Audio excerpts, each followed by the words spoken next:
Tuhan pada sore ini yang berjudul Katakanlah, dibawakan oleh hamba Tuhan, Ibu Lady Malau.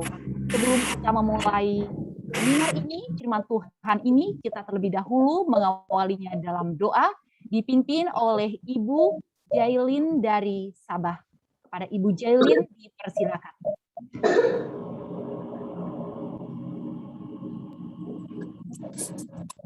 Mari berdoa. Allah Bapa kami yang bersemayam di dalam kerajaan syurga, terima kasih ya Tuhan. Sekali lagi petang hari ini dapat berkumpul bersama di alam maya ini untuk mendengar firman-Mu yang akan dibawakan oleh Sister Lady. Dan kami percaya Tuhan ada bersama-sama dengan kami, di mana sahaja kedudukan kami pada saat ini dalam mendengar firman-Mu, dan Engkau sudah memberkati Sister Lady di dalam hal ini sehingga beliau dapat menyampaikan pelajaran pada petang hari ini sesuai dengan rencana-Mu. Terima kasih ya Tuhan, kami serahkan seluruh acara ini sehingga ke penghabisannya dalam tangan-Mu. Keadaan cuaca, keadaan kesehatan kami semua, dan apapun yang ada di sekeliling kami serahkan kepada Engkau untuk agar kami semua, agar acara ini dapat berjalan dengan lancar sesuai dengan kehendak-Mu. Dan terlebih lagi Roh Kudus masuklah ke dalam hati dan pikiran kami masing-masing agar kami dapat dipimpin untuk terus merenung firman-Mu dan untuk rindu terus mendekat kepada-Mu. Terima kasih ya Tuhan, karena Engkau mendengar doa ini, kami serahkan semua ini ke dalam tangan-Mu melalui Yesus Kristus yang sudah menyelamatkan kami semua. Amin. Amin. Oke. Amin. Langsung kita serahkan ke Ibu Lady Malau. Dipersilahkan. Oke, puji Tuhan, pelajaran kita pada sore hari ini tidak terlalu luas cakupannya, tetapi beberapa minggu yang lalu saya melihat atau mengajar anak-anak saya dari buku Yohanes pasal yang ke-9. Dari buku Yohanes pasal yang ke-9. Dan ketika saya mempelajari buku Yohanes ini, saya sudah merencanakan satu penjelasan untuk saya berikan kepada anak-anak saya. Tetapi ketika pada hari Sabat, karena biasanya saya membacakan Alkitab untuk pelajaran sekolah Sabat anak-anak saya. Ketika jam sekolah Sabat anak-anak, saya membacakan Yohanes pasal yang ke-9 ini, apa yang sudah saya rencanakan, apa yang sudah saya pelajari, beda dengan yang keluar dari mulut saya. Dan waktu itu, saya sampai kaget dengan penjelasan yang saya berikan kepada anak-anak saya. Saya seperti mendengar dari seseorang dan saya tidak merasa bahwa saya yang berkata-kata. Dan waktu itu saya berhenti di ayat yang ke-14, Yohanes pasal yang ke-9 ayat yang ke-14, saya berhenti di sana, dan seperti ada sesuatu yang baru yang saya terima, yang saya pelajari dari buku Yohanes ini. Kemudian saya pelajari ulang. Saya selesaikan sekolah Sabat anak-anak, dan saya dalami lagi Yohanes ini, dan saya buka lagi Alkitab, mulai dari kitab Yesaya, Matius, Yeremia, Yehezkiel, Lukas, Markus, sampai buku Yohanes. Saya periksa semuanya, dan saya terkejut dengan satu kebenaran yang Tuhan singkapkan kepada saya. Pada saat ini, Saya mau kita sama-sama belajar. Apa sebabnya? Apa sebabnya orang Yahudi menolak Yesus? Jangan sampai saya mengulangi cerita yang sama seperti yang sudah terjadi pada zaman Yesus hidup.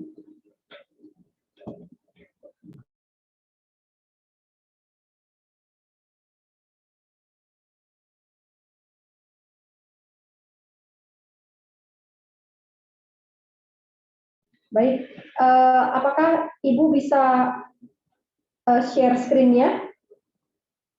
Ibu Pendeta? Coba dikirim Pak Turangan, bisa Pak Turangan? Oh, Materinya belum ada. Materinya iya. bisa dikirim ke Pak Turangan, biar Pak Turangan yang share. Oh, iya, oke.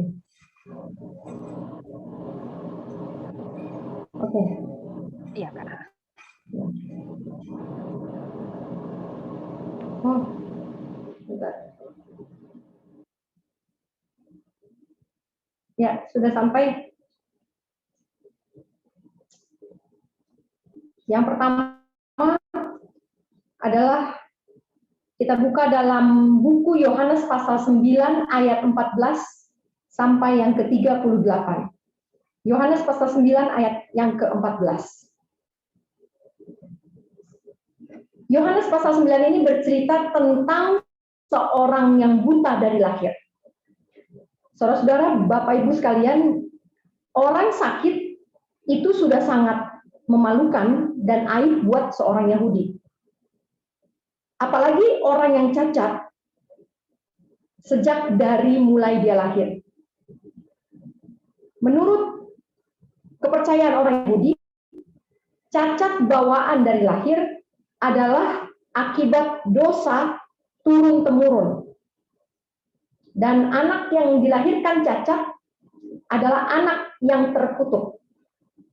Suatu kali Yesus bertemu dengan seorang yang buta dari lahirnya. Dan waktu itu singkat cerita akhirnya Yesus mengaduk tanah dan memelekkan mata orang itu. Walaupun hari itu adalah hari Sabat. Karena terjadi satu mujizat, orang-orang Farisi pun mulai gelisah. Karena orang yang buta ini pergi ke kampungnya, ke rumahnya, kembali ke orang tuanya, dan semua orang terkejut karena orang yang buta ini sudah melihat. Seketika itu juga orang-orang Farisi bertanya kepadanya. Saya bisa bayangkan bahwa orang Farisi ini tidak datang dari rumahnya masing-masing. Mereka memang ada di sekitar Yesus untuk menangkap. Siapa tahu Yesus melakukan pelanggaran yang bisa digunakan untuk menghukum dirinya. Sehingga ketika orang buta ini disembuhkan, orang-orang Farisi memang sudah ada di situ. Dan dia bertanya, bagaimana matamu bisa sembuh? Lalu orang buta ini kasih tahu proses kesembuhannya. Dia mengoleskan adukan tanah pada mataku, lalu aku membasuh diriku dan sekarang aku bisa melihat. Slide sebelumnya Pak, masih ayat 15 Pak. Dia menceritakan proses kesembuhan, bagaimana Yesus menyembuhkan matanya yang buta sejak lahir. Slide berikutnya. Kemudian orang-orang Farisi dia melihat dan dia katakan, orang yang menyembuhkan kamu itu pasti bukan dari Tuhan. Karena tidak mungkin Tuhan bekerja melalui orang yang melanggar hari Sabat, melanggar hukum Taurat. Menurut mereka hari Sabat itu jauh lebih penting dari apapun juga, bahkan dari nyawa manusia sekalipun. Kemudian orang yang lain bilang kalau Yesus itu orang yang berdosa dan melanggar hukum Taurat, bagaimana mungkin bisa melakukan mujizat yang begitu spektakuler. Maka mulailah sesama orang Farisi ini saling bertentangan. Dan ketika mereka tidak menemukan titik temu, yang satu bilang bahwa Yesus itu berasal dari setan karena dia melanggar hari Sabat. Yang sebagian lagi orang bilang bahwa Yesus itu berasal dari Tuhan karena hasil yang dilakukannya adalah luar biasa. Yang satu berpatokan kepada hukum yang tertulis dan yang lain berpatokan kepada bukti-bukti pekerjaan Yesus. Kemudian karena mereka tidak ketemu, slide selanjutnya di ayat yang ke-17, mari kita tanya kepada orang yang buta tadi. Lalu mereka bertanya, orang Farisi ini bertanya, menurut kamu, siapa dia? Siapa orang yang sudah memelekkan matamu itu? Lalu orang buta tadi, karena dia seumur hidup buta, saya bisa bayangkan dia pun seumur hidup tidak pernah kenal dengan yang namanya hukum. Tidak pernah baca kitab Taurat. Dan dia tidak pernah tahu apa bukti-bukti di dalam kitab Taurat, kitab suci, nubuatan, dan kitab nabi-nabi. Dia baru saja melek, sejak bayi, barulah beberapa menit saja dia melihat dunia ini. Dan ketika orang Farisi tanya siapa orang itu, orang ini, orang buta ini, segera menjawab bahwa buat saya, Yesus adalah nabi. Tetapi orang-orang Yahudi itu tidak percaya, karena dia buta dan baru saja bisa melihat lagi. Akhirnya mereka memanggil orang tuanya. Ya. Anak yang buta tadi dengan jelas, dengan lantang, dengan pasti menjawab bahwa Yesus adalah nabi. Orang-orang Yahudi tidak suka dengan jawaban itu. Tapi mereka tidak bisa menuntut orang buta ini. Karena apa? Karena orang buta ini seumur hidupnya tidak pernah tahu tentang kitab nabi-nabi. Kemudian mereka naik banding kepada orang tuanya. Orang tuanya tidak buta. Orang tuanya tidak buta, dan orang-orang Yahudi tahu bahwa orang tua dari anak yang buta ini pernah ataupun bisa mempelajari dari buku Musa. Sehingga mereka bertanya kepada orang tuanya, bagaimana anakmu bisa melek? Lalu orang tua ini, selanjutnya ayat yang ke-20, orang tua ini menjawab, yang kami tahu adalah anak ini anak saya dan dia lahirnya buta.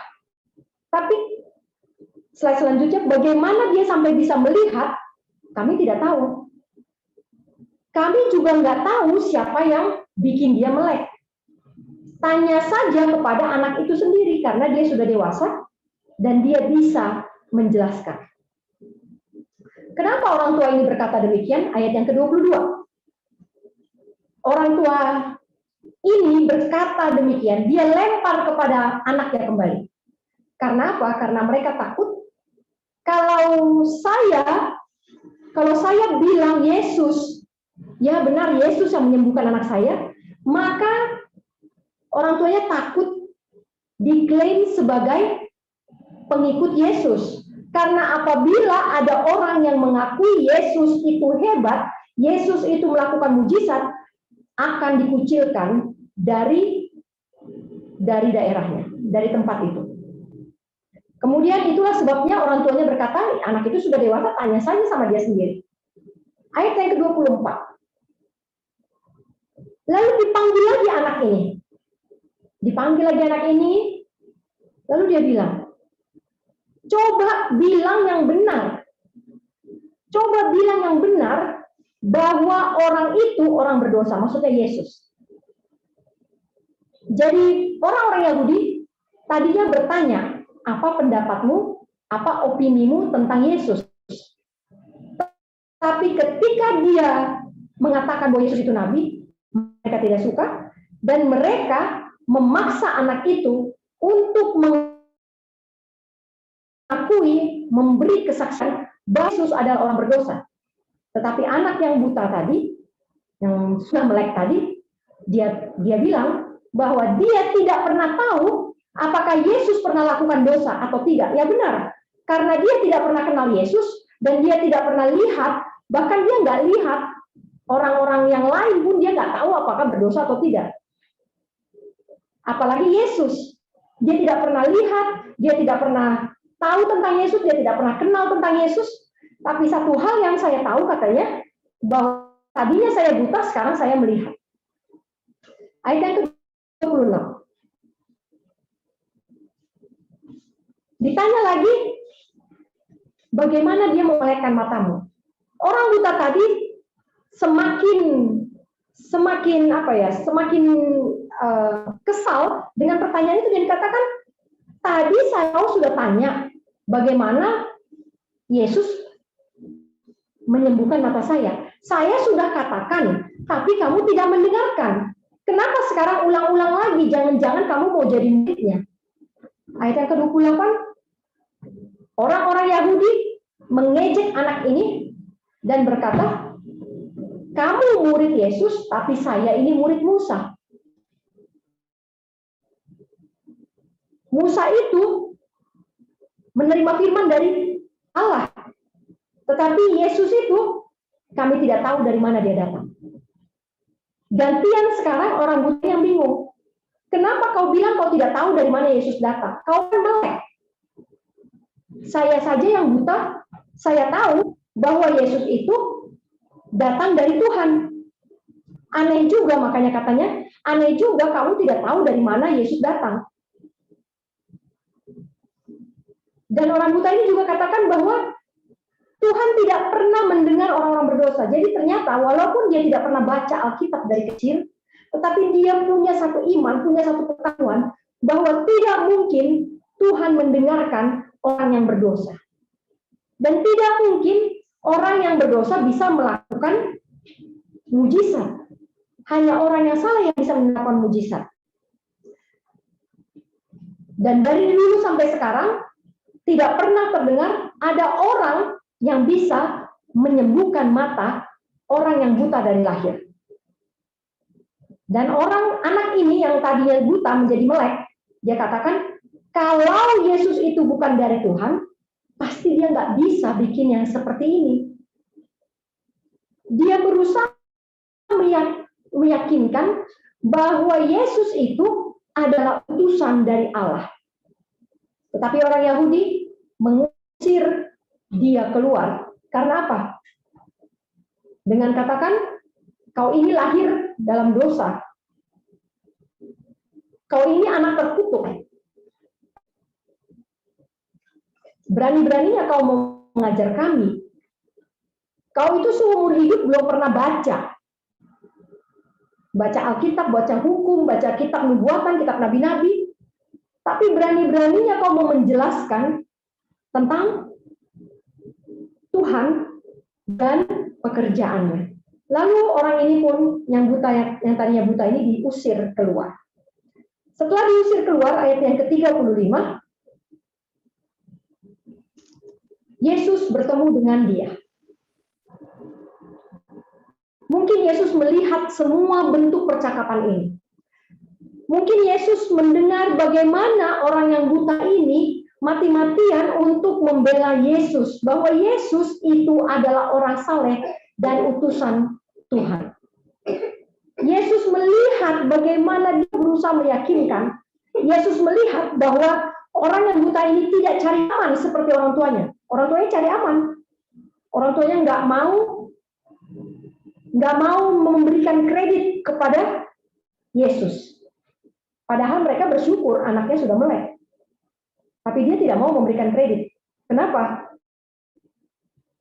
Karena dia takut orang-orang nanti akan anggap dia pengikut Yesus. Karena Yesus pada saat itu adalah gerombolan atau kelompok sempalan, kalau sekarang ini sempalan ya, kelompok sempalan yang terpisah dari gereja, yang terpisah dari bait suci.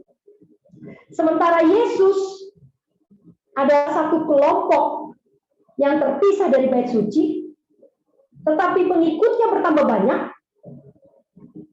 maka orang tua dari anak yang buta ini takut kalau mereka juga kehilangan nama baik di dalam peribadatan mereka. Yesus mendengar bahwa anak yang buta ini diusir. Lalu dia datang menemui anak ini dan berkata, "Percayakah engkau kepada Anak Manusia?" Anak yang buta ini katakan, "Siapa dia Tuhan? Supaya aku percaya kepadanya." Dia tidak kenal siapa Anak Manusia. Tapi karena Yesus yang bilang, walaupun saya nggak kenal, karena kau yang bilang, aku mau percaya kepadanya. Ayat yang ke-37. Yesus memperkenalkan dirinya sebagai anak manusia. Dan ayat yang ke-38, ayat yang terakhir, dia katakan, aku percaya Tuhan. Segera dia sujud menyembahnya. Saudara-saudara, orang buta ini tidak tahu hukum. Tidak tahu ayat Alkitab. Dia tidak punya pengetahuan tentang Alkitab. Apa yang dilakukan Yesus untuknya saat itu saja yang dia pegang untuk membuktikan bahwa orang yang sudah datang kepadaku itu adalah utusan Tuhan. Dia tidak butuh bukti Alkitabiah. Dia tidak butuh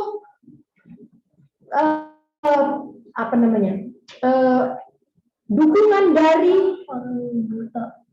dari tokoh-tokoh rohani di Yerusalem. Dia tidak butuh itu semua. Dia tidak takut kalau dia dianggap sebagai pengikut Yesus, aliran sesat. Dia tidak takut. Karena apa yang dilakukan Yesus kepada dirinya. Itu cukup buatnya. Bukti yang satu itu cukup buatnya. Walaupun seumur hidup, dia tidak pernah mengenal tentang kebenaran. Saudara-saudaraku, itu adalah orang yang buta. Orang yang buta tidak butuh bukti. Ketika dia melihat, dia percaya apa yang ada di depannya. Slide selanjutnya. Kita buka Alkitab kita di dalam Matius 22. Matius 22 ayat yang ke-15.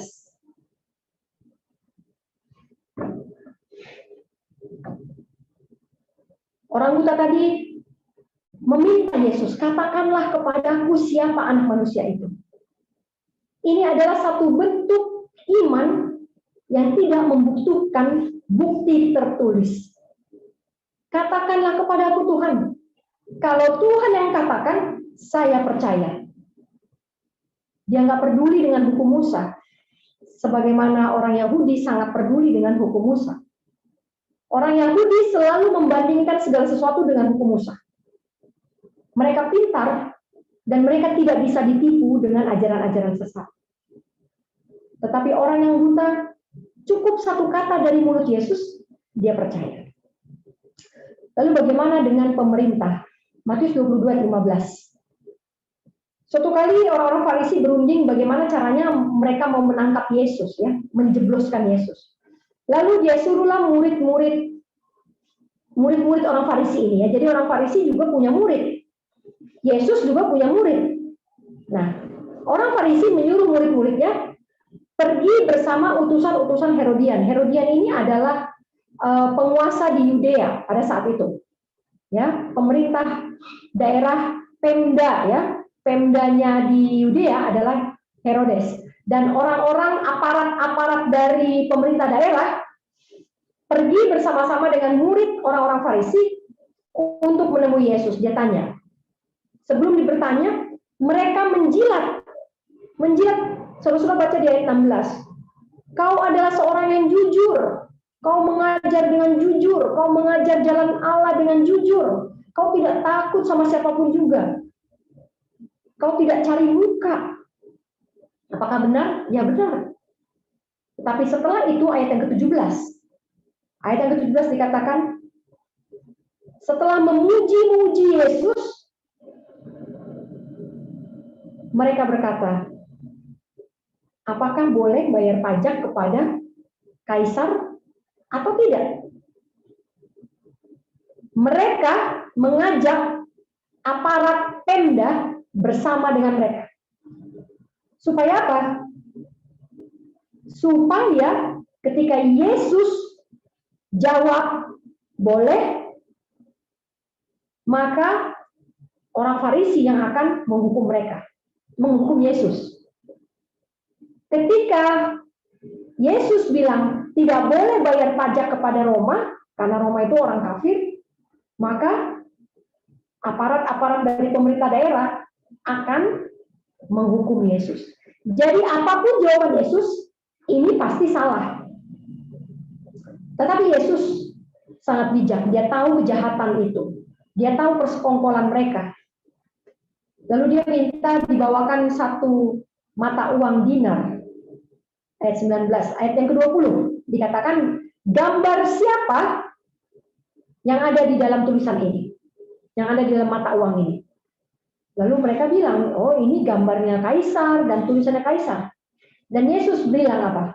Berikanlah kepada Kaisar apa yang wajib kau berikan kepada Kaisar, dan berikan juga kepada Allah apa yang wajib kamu berikan kepada Allah. Mendengar itu mereka heran, meninggalkan Yesus lalu pergi. Apakah mereka memuji Yesus lagi? Tidak. Mereka menuntut satu ucapan dari Yesus. Sama seperti orang buta yang tadi.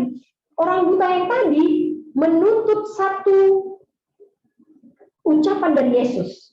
Katakan kepadaku siapa anak manusia itu. Sama seperti orang Farisi dan orang-orang Herodian. Katakan kepada kami, Kaisar, boleh nggak bayar pajak kepada Kaisar? Tetapi ketika Yesus mengatakan aku adalah anak manusia, ketika Yesus mengatakan itu kepada orang buta langsung percaya. Ketika Yesus mengatakan, menjawab pertanyaan dari orang-orang Herodian dan orang-orang Farisi, apakah mereka percaya? Tidak. Mereka meninggalkan Yesus dan pergi. Sama-sama menuntut, katakanlah kepada kami. Katakanlah kepadaku. Sama-sama menuntut satu firman keluar dari mulut Yesus. Satu statement untuk membenarkan atau menyalahkan. Mereka butuh statement. Tapi ketika statement dikeluarkan, mereka nggak percaya. Slide selanjutnya. Kita buka di dalam Matius 26 ayat 62. Matius 26 ayat yang ke-62.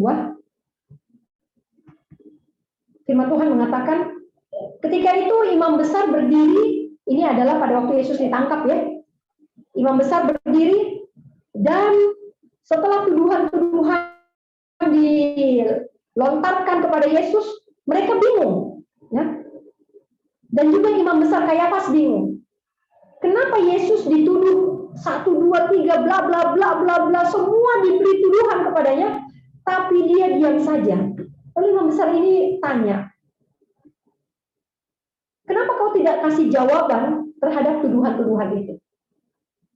Imam besar tuh pengen sesuatu keluar dari mulut Yesus. Katakanlah, berikanlah pernyataan.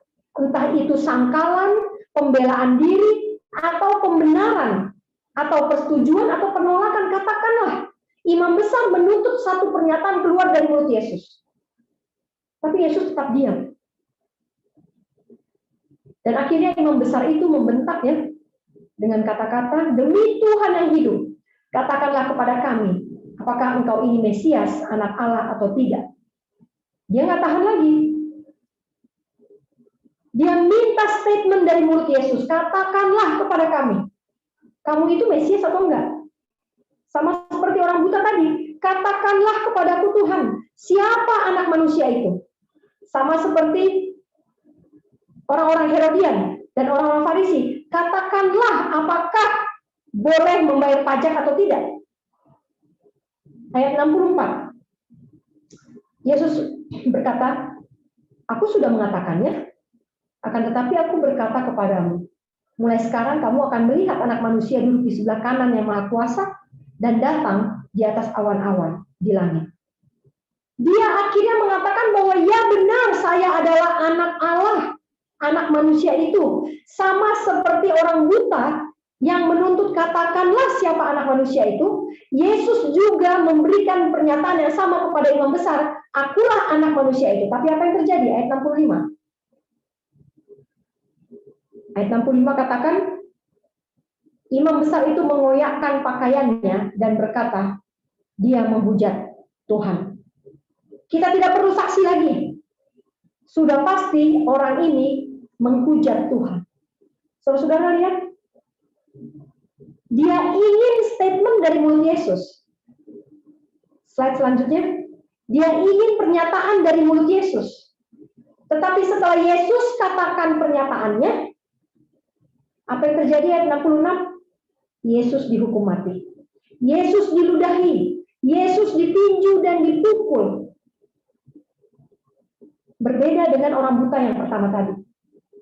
Ketika Yesus mengatakan bahwa saya adalah anak manusia itu, orang buta itu langsung sujud menyembah. Padahal dia tidak pernah belajar apapun tentang hukum Tuhan. Dia nggak tahu tentang Alkitab. Seumur hidup dia nggak pernah baca. Tetapi baginya statement dari mulut Yesus, apa yang dilakukan Yesus untuk dirinya, itu adalah bukti yang tidak bisa disangkal oleh siapapun. Cerita selanjutnya. Kita buka slide selanjutnya.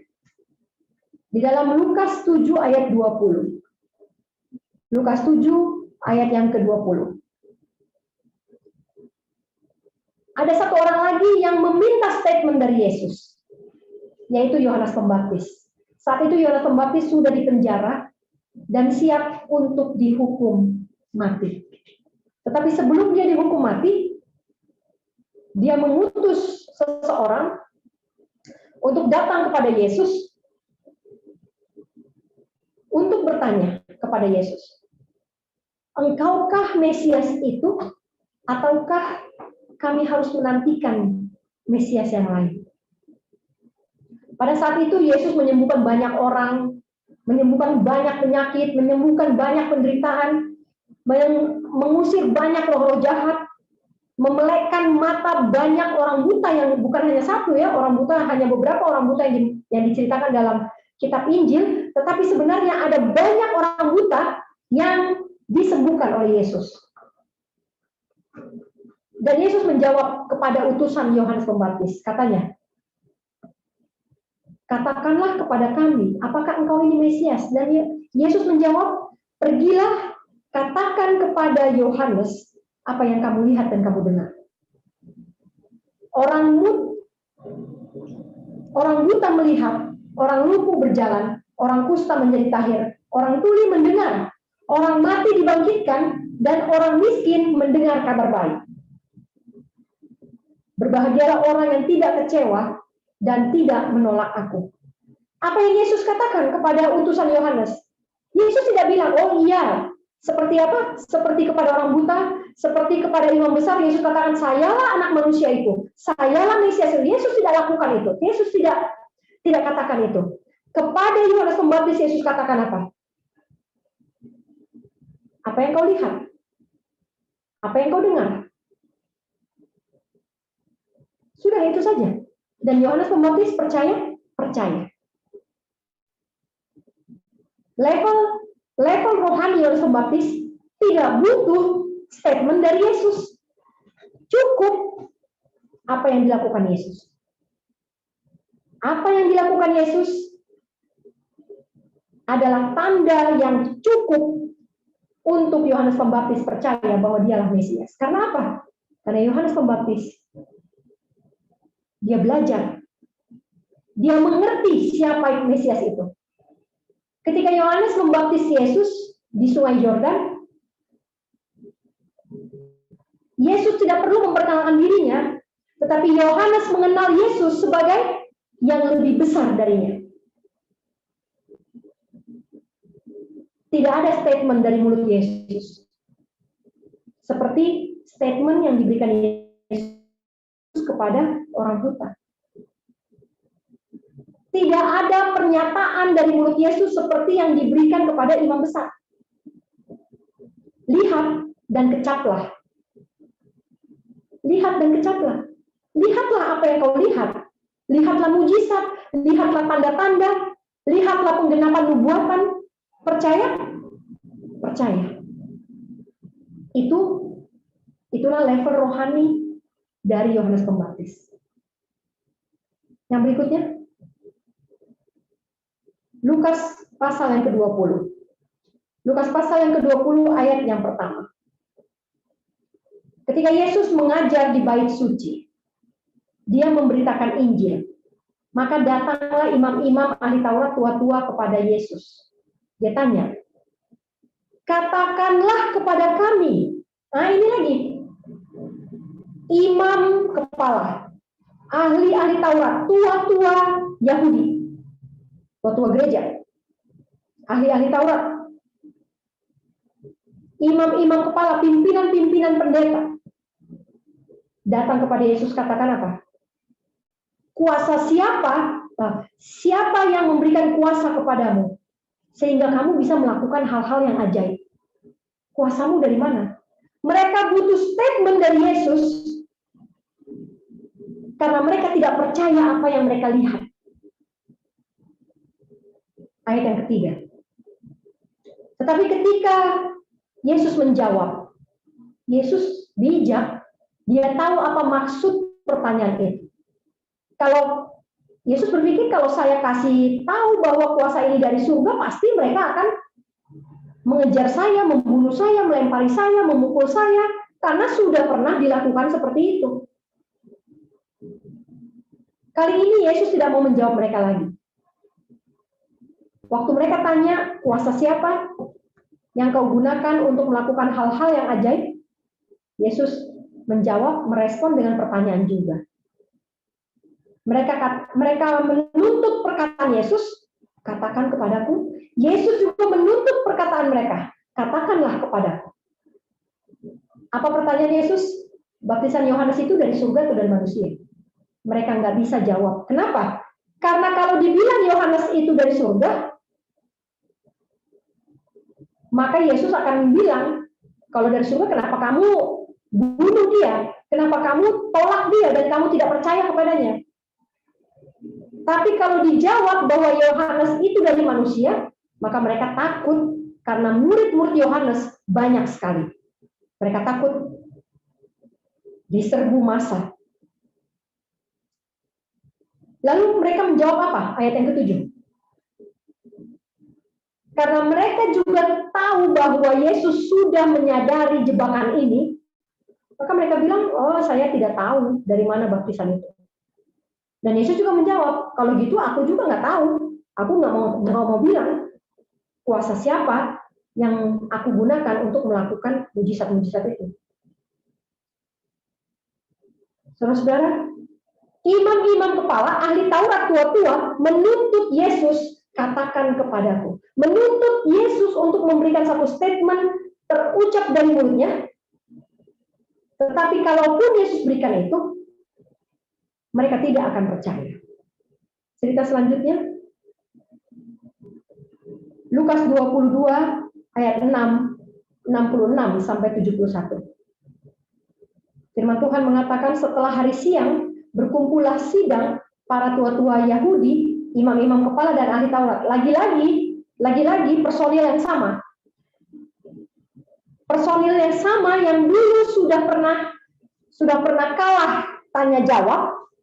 Mereka nggak puas dan akhirnya membawa Yesus ke pengadilan agama, mahkamah agama.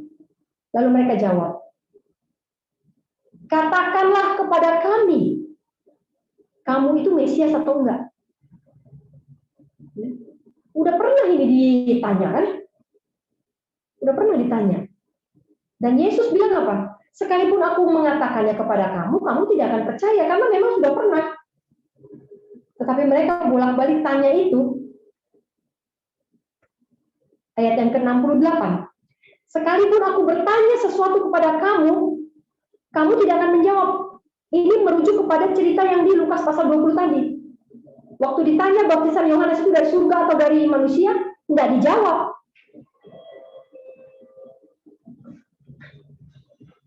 Dan akhirnya Yesus mengklaim dirinya. Apa itu? Apa itu?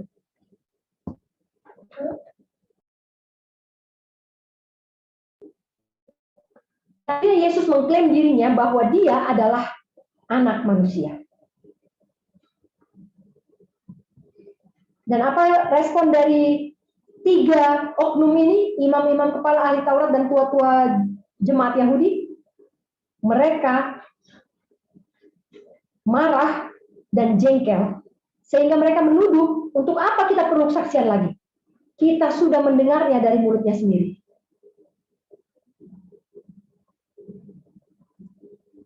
Slide selanjutnya. Yohanes pasal yang ke-10, ayat yang ke-24. Yohanes pasal yang ke-10 ayat 24. Ketika orang Yahudi mengelilingi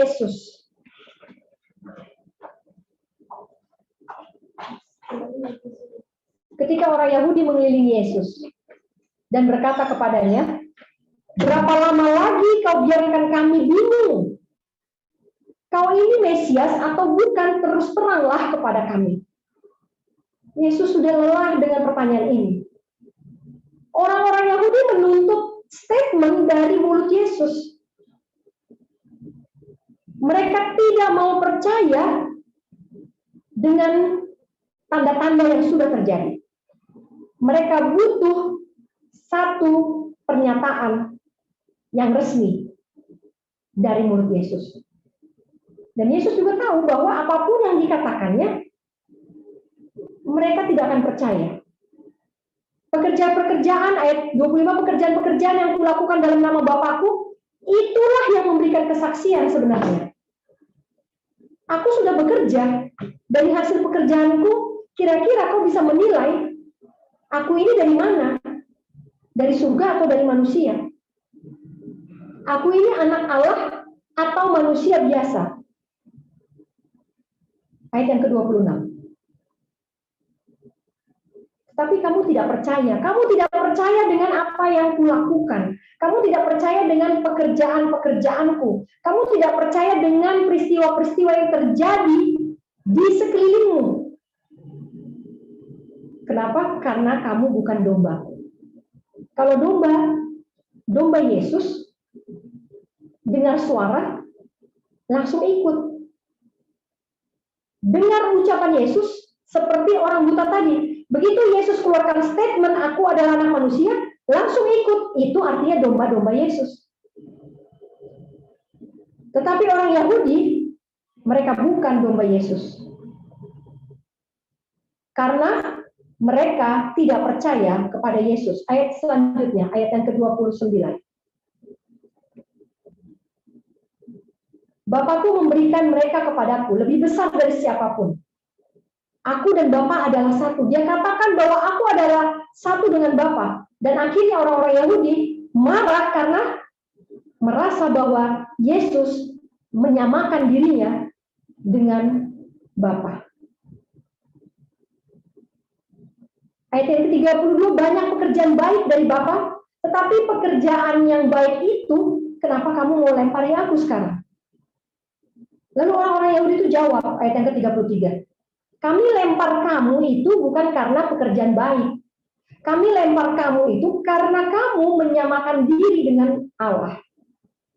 Kamu itu manusia, tapi kamu sok-sokan menjadi setara dengan Allah. Saudara-saudara, maka Yesus mengutip dari kitab Taurat. Kita tahu bahwa orang Yahudi sedikit-sedikit kitab Taurat, sedikit-sedikit kitab Musa, sedikit-sedikit kitab Musa, sedikit-sedikit pernyataan Musa. Mereka sangat percaya sama kitab Taurat. Akhirnya Yesus mengutip dari kitab Taurat. Bukankah ada tertulis dalam kitab Taurat kamu, aku telah berfirman, kamu adalah Allah. Yesus mengutip dari kitab Taurat, dan apa yang terjadi ayat 35. Jikalau mereka kepada siapa firman itu disampaikan disebut Allah, masihkah kamu berkata kepada dia yang dikuduskan oleh Bapa yang telah diutusnya ke dalam dunia, engkau menghujat Allah karena aku telah berkata aku anak Allah? Yesus mengutip dari kitab Taurat, tetapi mereka tidak percaya. Padahal sejak dulu mereka selalu mengagung-agungkan kitab Musa dan menganggap bahwa Yesus tidak ada tertulis dalam kitab Musa. Saudara-saudara, ayat yang selanjutnya. Akhirnya karena bersitegang terus, Yesus akhirnya pergi. Slide selanjutnya. Yesus akhirnya pergi menyingkir ke seberang sungai Yordan, ayat yang 40. Ke tempat Yohanes dulu membaptisnya. Lalu dia tinggal di situ. Setelah perseteruan, pertentangan dengan orang Yahudi yang selalu menuntut Yesus supaya seturut dengan kitab Musa, sekalinya Yesus mengutip dari kitab Musa, mereka tidak suka. Dan akhirnya ketika Yesus tinggal di sana menyingkir, orang-orang di sana datang kepada Yesus. Dan mereka melihat perbuatan Yesus. Dan apa yang mereka katakan? Hei, dulu Yohanes pernah bilang tentang orang ini. Ternyata benar. Dia sekarang melakukan apa yang dulu dikhotbahkan Yohanes. Mereka percaya kepada Yohanes. Tapi ketika mereka melihat Yesus menggenapi nubuatan Yohanes, maka orang-orang di situ percaya kepada Yesus. Bagaimana orang-orang di Sungai Yordan, di pinggiran Sungai Yordan percaya? Apakah mereka belajar dari hukum Taurat? Apakah mereka belajar dari kitab Musa? Tidak. Mereka hanya mengingat apa khotbah Yohanes dan melihat peristiwa yang terjadi saat ini. Seketika itu juga mereka percaya. Selanjutnya, Yohanes 7 ayat yang ke-40. Yohanes 7 ayat yang ke-40, firman Tuhan mengatakan, orang-orang banyak mulai kembali tegang. Mereka selalu bimbang dan bingung, ini benar nggak sih? Iya nggak sih ini Mesias atau bukan? Dari surga atau manusia biasa? Yang satu bilang, oh iya benar dia Mesias. Berdasarkan apa? Buktinya dari kesaksian Yohanes. Oh, yang satu lagi bilang, oh tidak. Menurut hukum Musa dia tidak pernah disebutkan. Karena yang ada tertulis dari kitab nabi-nabi, yaitu Nabi Mika, bahwa Mesias itu datang dari Bethlehem, bukan dari Galilea. Karena Yesus mereka sebut dari Galilea, dari Nazaret. Nazaret itu salah satu kota di Galilea. Orang yang sudah menganggap dirinya belajar, orang yang menganggap dirinya paham, hafal hukum Taurat, kitab Musa, kitab nabi-nabi, mereka bisa pastikan Yesus bukan Mesias. Karena apa? Ketika di search keywords di kitab nabi-nabi, di search Galilea, nggak ada. Artinya Yesus bukan dari Tuhan, karena nggak pernah disebutkan. Mereka berpatokan kepada apa yang tertulis, dan itu baik. Tetapi apabila ketika mereka berpatokan kepada apa yang tertulis dan tidak percaya kepada apa yang mereka lihat, bukti-bukti dari peristiwa-peristiwa yang terjadi saat itu, maka disitulah mereka menolak Yesus. Kitab suci mengatakan bahwa Mesias berasal dari keturunan Daud dari kampung Bethlehem. Mereka tidak tahu bahwa Yesus lahirnya di Bethlehem, tetapi hanya sampai usia 2 tahun. Dia pergi merantau di bawah orang tuanya karena Herodes mau membunuh dia. Dan ketika dia kembali, Yusuf dan Maria tidak membawa dia kembali ke Bethlehem, melainkan membawa dia tinggal di Nazaret. Disitulah dia dibesarkan. Orang-orang yang belajar kitab nabi-nabi merasa paling tahu dan bisa menyangkal bahwa Yesus bukan Mesias. Selanjutnya, ayat 43. Mereka bertentangan, mereka berseteru, mereka konflik, perang mulut. Karena apa? Yang satu percaya peristiwa yang terjadi current events, yang satu percaya current events, yang satu percaya yang tertulis saja. Tidak ada seorang pun yang bisa menjelaskan ini. Dan akhirnya beberapa orang di antara mereka mau menangkap Yesus. Ketika penjaga-penjaga itu yang tadi berseteru itu pergi kepada imam-imam, lalu imam tanya, mana? Kenapa nggak ditangkap Yesusnya? Kalian itu diutus untuk menangkap Yesus. Kenapa nggak ditangkap? Lalu penjaga-penjaga itu bilang, wah, kami nggak berani nangkap dia. Ayat 46. Karena belum pernah ada manusia biasa berkata seperti itu. Belum pernah ada manusia berkata seperti itu. Lalu orang Farisi bilang, jangan-jangan kamu juga udah ikutan dia ya? Kamu juga udah sama sesatnya. Udah sama-sama kamu ikut aliran sesat. Itu yang dikatakan orang Farisi kepada penjaga-penjaga itu. Lalu orang-orang Farisi juga teriak, jangan-jangan di pemimpin-pemimpin, jangan-jangan orang Farisi juga sudah percaya kepada aliran sesat, ajaran sesat Yesus. Ayat 49. Mereka menganggap, ini statement yang paling berbahaya. Orang Farisi menganggap apa? Orang banyak ini tidak kenal hukum Taurat. Makanya mereka percaya kepada Yesus karena apa? Karena mereka nggak tahu hukum Taurat, nggak tahu kitab nabi-nabi, nggak tahu kitab Musa, nggak ngerti, hanya belajar, hanya dengar-dengar, hanya lihat apa yang Yesus lakukan. Makanya ketipu. Tapi ada seorang Farisi bernama Nikodemus. Orang yang datang kepada Yesus di waktu hari gelap untuk belajar. Dia katakan bahwa kita yang tahu hukum Taurat, kenapa kita menghakimi orang sebelum mendengar dan mengetahui apa yang sudah dibuatnya? Oh, orang Farisi dengar ini, mereka menganggap bahwa Nikodemus juga mendukung Yesus. Maka dia tanya, jangan-jangan kamu juga jangan-jangan mendukung dia. Jangan-jangan kamu satu kampung sama dia. Coba kau selidiki kitab suci. Coba kau search. Kalau sekarang ya electronic Bible. So coba kau search Alkitab elektronik. Search keywords-nya Galilea. Ada nggak Nabi Galilea? Nggak ada.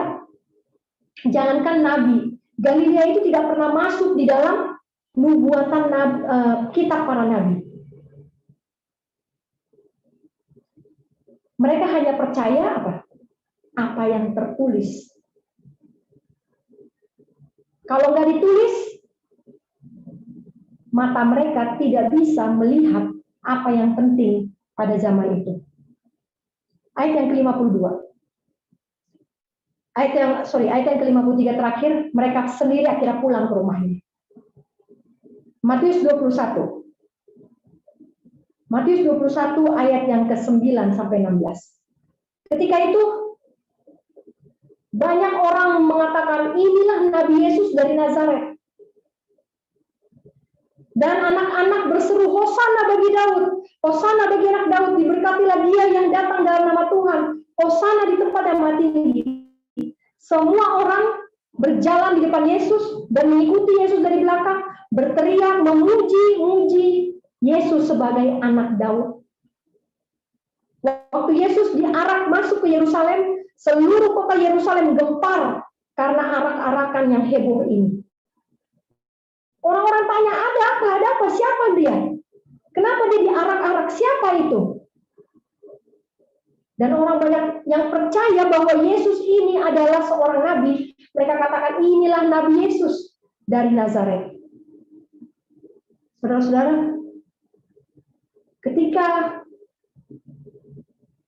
Yesus dipercaya, semua orang membawa dan meneriakkan bahwa Yesus adalah seorang nabi. Tetapi bagaimana ketika Yesus masuk ke dalam bait Allah, menghalau semua orang yang jual beli di dalam bait Allah, membalikkan semua meja-meja penukar uang, maka imam-imam kepala dan ahli Taurat lihat itu, lalu apa yang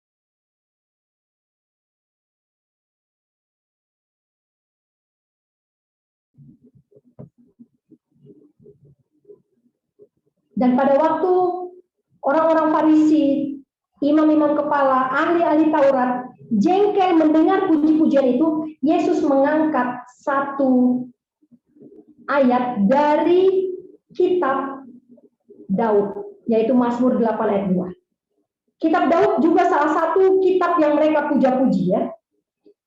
Dan Yesus mengatakan bahwa apa yang kau lihat sekarang ini, current events yang terjadi saat ini, current event ini adalah penggenapan dari Mazmur 8 ayat 2. Dari mulut bayi-bayi dan anak-anak yang menyusu, engkau telah menyediakan puji-pujian.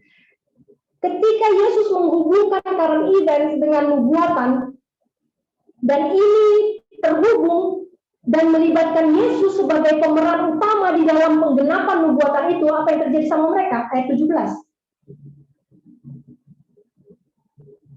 Mereka tidak suka dan mereka meninggalkan Yesus. Saudara-saudara, Lukas 7 ayat 1 sampai 5. Lukas 7 ayat 1 sampai 5. Waktu Yesus berbicara depan orang banyak. Waktu itu dia ada di Kapernaum. Dia masuk ke sana, ada seorang perwira Roma yang punya hamba yang sangat dihormatinya, dan hamba itu sangat sedang sakit keras dan hampir mati. Dan perwira itu dengar tentang Yesus, tapi karena dia orang Roma, dia takut untuk datang langsung kepada Yesus. Kali-kali aja Yesus nanti alergi sama dia, karena Yesus orang Yahudi. Akhirnya dia datang ke tua-tua Yahudi. Dia meminta supaya tua-tua Yahudi menghubungi Yesus, supaya Yesus melawat hambanya itu dan menyembuhkan hambanya. Maka tua-tua Yahudi datang kepada Yesus, dia bilang apa? Yesus, mereka meminta dengan sangat. Ini Alkitab katakan, ya, Lukas 7 ayat 4 katakan, mereka datang kepada Yesus dan dengan sangat mereka meminta pertolongannya. Katanya, perwira Roma ini layak engkau tolong. Karena dia mengasihi bangsa kita, dia donatur pembangunan rumah ibadat. Jadi dia ini layak ditolong. Saudara-saudara, cerita yang sebelumnya, tua-tua Yahudi ini tidak percaya akan mujizat yang Yesus lakukan. Tetapi ketika ada keuntungan untuk mereka, mereka minta Yesus untuk melakukan mujizat. Artinya mereka tahu Yesus bisa melakukan mujizat. Mereka percaya Yesus bisa melakukan mujizat. Hanya karena kalau ada keuntungan buat mereka. Selanjutnya, kesimpulan pelajaran kita. Kita satu-satu aja, Pak. Satu-satu aja. Orang buta melihat current events, percaya. Mereka orang buta percaya ketika dia matanya terbuka dan melihat peristiwa yang terjadi di depan matanya. Dia tidak tahu apa yang tertulis. Dia nggak punya background pendidikan rohani. Apa yang dilihat di matanya, dia percaya itu. Saudara-saudara, sekarang ini banyak orang tertarik untuk membicarakan current events, peristiwa-peristiwa yang sedang terjadi, yang sedang booming, yang sedang hits, dan lebih suka menjadi percaya karena current events. Ketika dibicarakan tentang pendamaian, ketika dibicarakan tentang keimamatan Yesus, ketika dibicarakan tentang 2300 petang dan pagi, sulit untuk percaya. Tapi ketika bicara tentang Jesuit, Freemason, langsung percaya, berangkat country living, bikin rumah, tinggalkan pekerjaan. Karena current events. Agenda Jesuit, Freemason, ini yang sangat menyentuh komitmen mereka untuk mengikuti Yesus. Saudara-saudara, apabila kita seperti ini, bertobatlah. Itu artinya kita orang buta, orang yang baru melihat, baru melek, yang dari lahir nggak pernah baca firman Tuhan, nggak pernah tahu dan belajar tentang firman Tuhan. Saudara-saudara, buat orang Advent harusnya tidak menjadi percaya karena current events. Tetapi buat saudara-saudara kita yang di luar, yang tidak punya terang sebesar yang dimiliki orang Advent. Mereka percaya ketika vaksin, ketika lockdown, ya, banyak saudara-saudara kita dari denominasi lain yang pergi tinggalkan kota. Inilah contoh penurutan dari orang yang buta. Selanjutnya, bagaimana dengan orang yang belajar? Saudara-saudara, ini juga punya kelemahan. Orang yang banyak belajar, dia melihat tapi nggak percaya, kecuali ada tertulis. Cari pernyataan yang mendukung opini mereka, tetapi tetap tidak menemukannya, dan ketika menemukannya nggak percaya juga. Orang-orang yang belajar, orang-orang yang Advent dari lahir, ketika melihat kejadian seperti ini pandemi, mereka akan cari di Alkitab, search kata pandemik, nggak ada. Sampai suntuk, sampai tua juga, nggak bakalan ketemu kata pandemik di dalam Alkitab. Dan ketika mereka tidak temukan itu, mereka bilang apa? Nggak ada itu. Ketika vaksin di mana-mana dibicarakan. Pertanyaan dari orang yang sudah belajar adalah, di mana ayat di Alkitab yang melarang vaksin? Saudara-saudara, jangan tanya ini, nggak bakal ada, nggak bakal ketemu. Mau search Alkitab pakai bahasa apapun juga, nggak bakalan ada di dalamnya tertulis kata vaksin. Bahwa vaksin dilarang. Inilah iman orang Farisi. Yang berikutnya.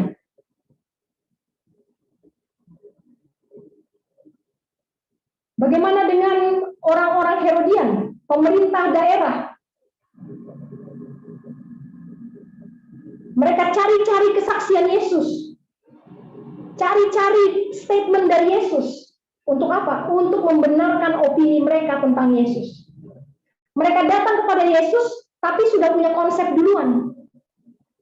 Sudah punya konsep, saya mau datang pada Yesus, karena nanti saya begini. Saya mau country living, nanti saya beli tanah, bisnis pertanian, saya jualan ini, saya jualan itu, lalu saya bikin ini, bikin itu, beres semuanya.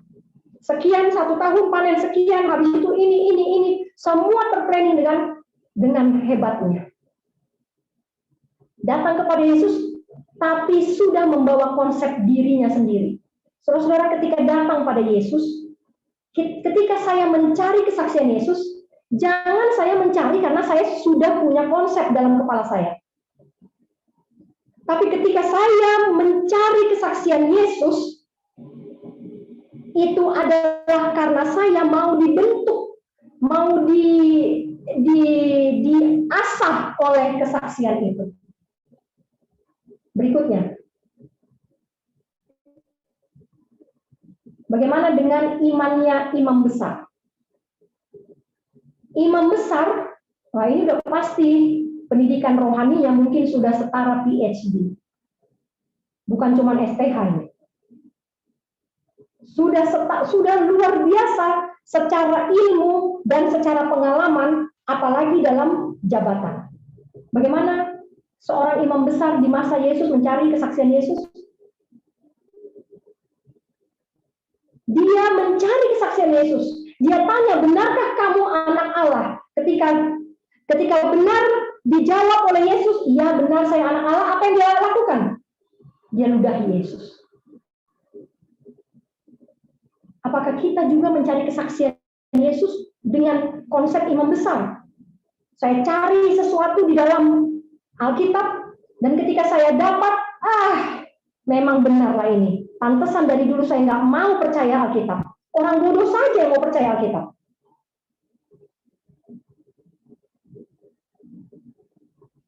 Ini konsep imam besar.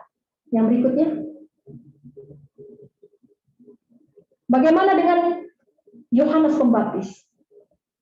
Saudara-saudara, Yohanes Pembaptis punya iman dan pengetahuan yang murni. Yohanes Pembaptis sama seperti Yesus. Dia tidak pernah diajar oleh guru dunia. Yohanes Pembaptis belajar dari alam, mengenal penciptanya melalui alam. Saudara-saudara, Yohanes Pembaptis juga mencari kesaksian tentang Yesus. Sama seperti imam besar, sama seperti pemerintah orang-orang Herodian, sama seperti orang Farisi, sama seperti orang buta. Walaupun Yohanes Pembaptis seorang pembicara hebat yang sudah menobatkan ribuan orang, yang sudah membaptiskan juga banyak orang, tetapi dia juga masih mencari kesaksian tentang Yesus. Dan apakah dia butuh satu statement dari Yesus? Dia nggak butuh. Yesus hanya tunjukkan, ini loh pekerjaanku. What are you going to say? Ini pekerjaanku, kau mau bilang apa? Cara Yesus memberikan kesaksian tentang dirinya berbeda ketika berhadapan dengan Yohanes Pembaptis. Yesus hanya menunjukkan mujizatnya. Yesus tidak punya statement dari mulutnya seperti kepada orang buta, dia memberikan statement bahwa dia adalah anak manusia. Hasilnya apa? Yohanes Pembaptis percaya. Saudara-saudara, saya melihat dari semua tadi cerita yang tadi, contoh-contoh dalam Alkitab, harusnya kita, orang Advent, punya role model seperti Yohanes Pembaptis.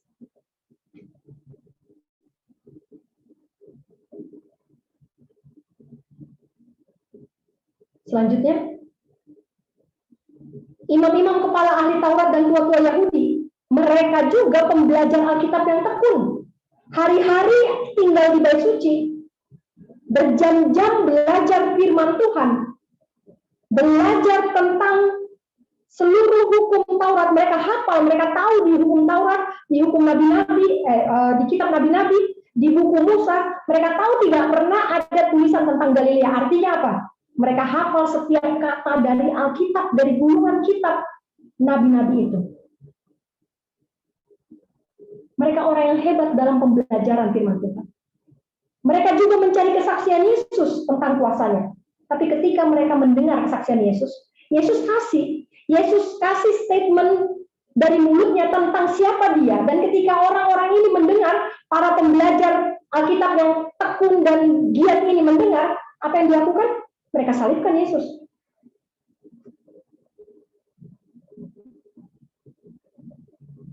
Mereka salibkan Yesus. Berikutnya.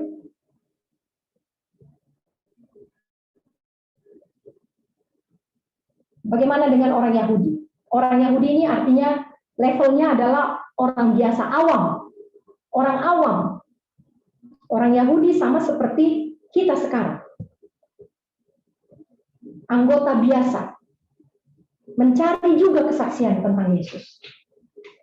Apakah Yesus ini benar-benar Mesias atau bukan? Dan apa yang Yesus lakukan? Yesus tidak berikan statement resmi, tapi Yesus tunjukkan semua pekerjaannya. Sama seperti bagaimana Yesus menjelaskan dirinya kepada Yohanes Pembaptis. Yohanes Pembaptis juga orang awam.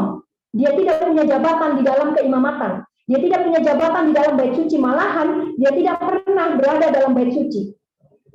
Dari kecil dia tinggal di pegunungan yang terpencil di Yudea, dan dia menghabiskan waktu masa kecil dan remajanya di hutan.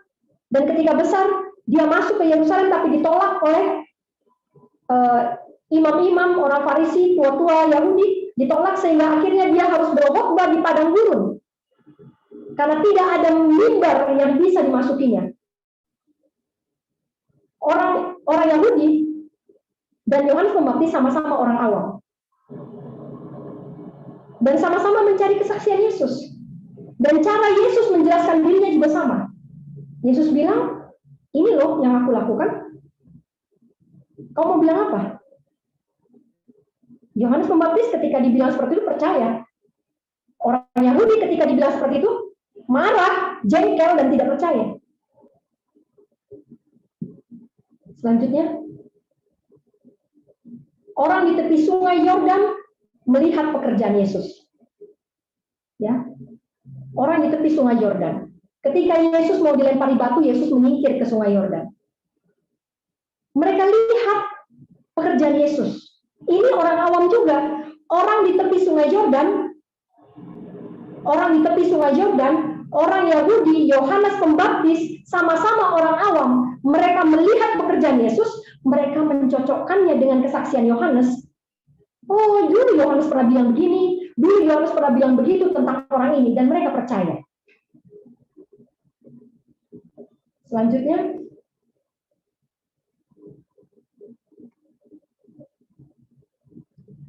orang Yahudi melihat pekerjaan Yesus. Sama seperti orang awam tadi. Orang Yahudi melihat pekerjaan Yesus, lalu mereka mencocokkannya dengan hukum Taurat.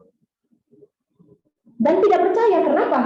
Karena tidak ada Galilea tertulis di dalam kitab nabi-nabi. Dan pada waktu itu,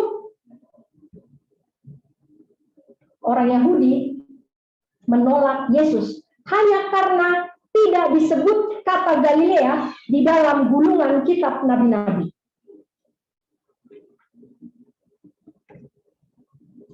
Saudara-saudara, banyak orang mencari seperti ini. Selanjutnya, bagaimana dengan golongan-golongan pelajar Alkitab? Golongan imam-imam kepala, golongan ahli Taurat. Mereka melihat, mereka juga melihat. Melihat current events, melihat pekerjaan Yesus, melihat peristiwa demi peristiwa keajaiban pekerjaan Yesus. Dan ketika Yesus mencocokkannya dengan Mazmur Daud, Yesus mengambil kutipan dari Mazmur Daud, mengambil kutipan dari kitab nabi-nabi, mereka jengkel.